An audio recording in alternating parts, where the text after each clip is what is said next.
En el siguiente video, los estudiantes de la Universidad de La Guajira, de la Facultad de Ingeniería Ambiental, les estaremos hablando sobre el control de crecimiento microbiano en procesos sólidos, partiendo del proceso del compostaje.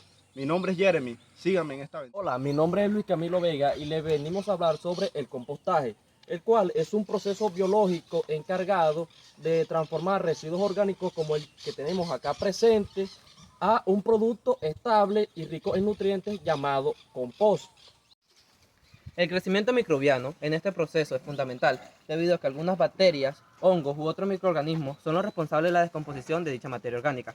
Hola, mi nombre es Nicolás y acompáñame a conocer los factores de control de crecimiento. En esta ocasión tenemos un caso de la vida real en donde los residuos sólidos obtenidos son debido a una actividad agrícola, los cuales tienen un proceso de tratado con los diferentes factores. Uno de los principales factores del crecimiento microbiano es el oxígeno, el cual el compostaje es un proceso aeróbico que regularmente se debe mezclar la materia orgánica para que así en este haya una aireación. La temperatura es otro factor del crecimiento microbiano, ya que influye en la velocidad de descomposición, ya que esta pasa por una fase termófila con una temperatura de 40 a 60 grados centígrados, lo cual sirve para eliminar los patógenos. En cuanto al pH, este debe oscilar entre 6 a 8. Esto nos quiere dar a entender que el pH debe ser de ligeramente ácido a neutro. Para la humedad, es un factor importante debido para que ocurra la reproducción de microorganismos. Para que dicha reproducción se genere, debe de haber un control de humedad, que esta debe oscilar entre 40% y 60% de humedad.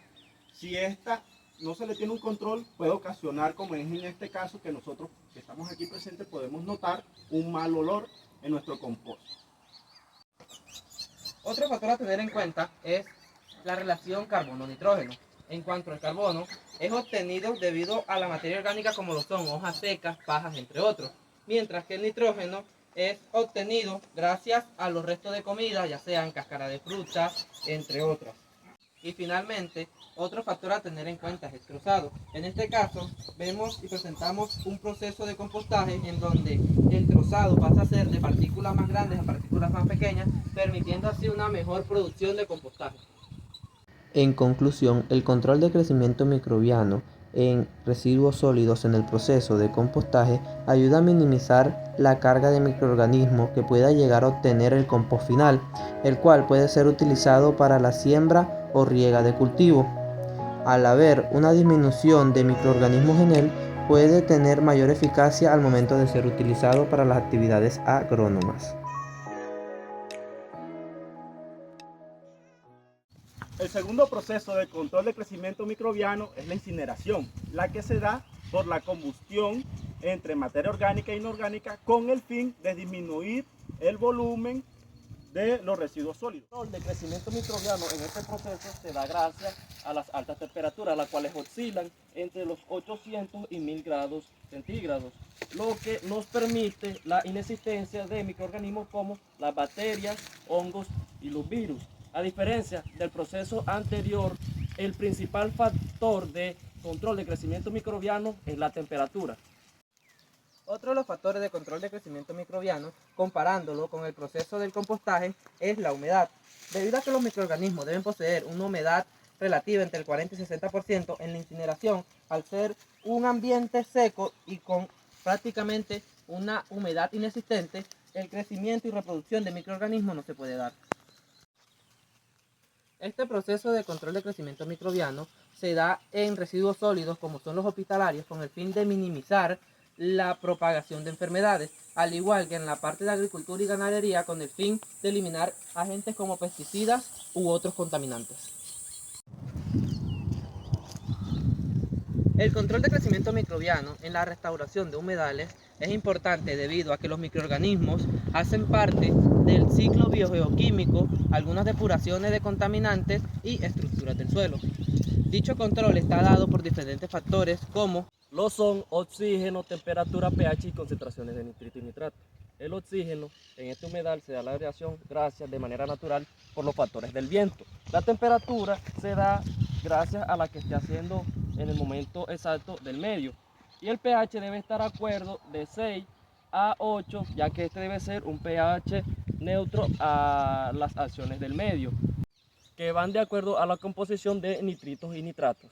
Los factores anteriormente mencionados contribuyen a la inhibición de procesos como la eutrofización, cuyo proceso es la sobrecarga de nutrientes como lo es el nitrógeno y el fósforo, cuyo proceso genera un crecimiento excesivo de bacterias y algas, generando así un alteramiento del equilibrio de nuestro ecosistema.